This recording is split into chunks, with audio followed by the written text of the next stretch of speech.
So my favourite way of learning new lettering styles is by doing the 16 types of one letter challenge. So that's taking one letter of the alphabet and drawing it in 16 completely different styles. So why 16, you may ask? Well, the first 4 are fairly easy, coming up with those ideas. 5 to 7, a bit more tricky, but manageable. Then after 8, I'm usually out of ideas and I have to really think differently about where I take inspiration from.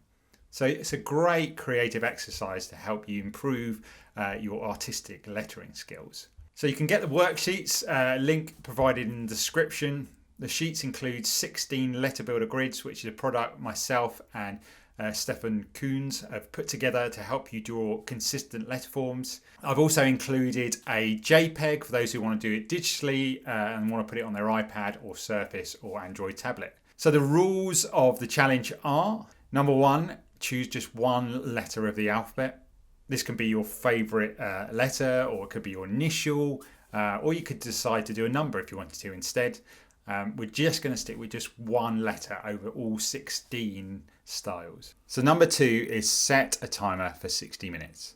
The reason why we do this is so that we don't get stuck perfecting over the first couple of designs. Setting ourselves a deadline means that we'll hopefully keep up the motivation within that time, and also the sense of achievement of getting all those 16 letters done.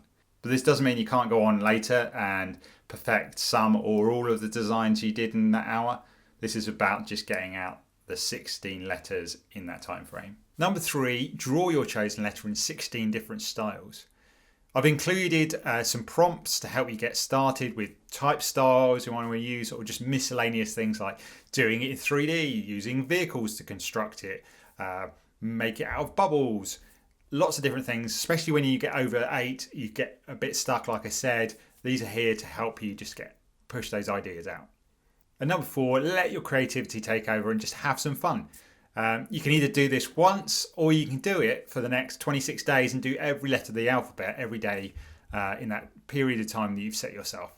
It'll be great because you'll be able to see how much you improve over that time, and you'll be coming up with some great ideas over and over again. We love to see what you created, so feel free to use the hashtag 16 types of on social media, and also tag in myself at Ian Barnard and at Stefan.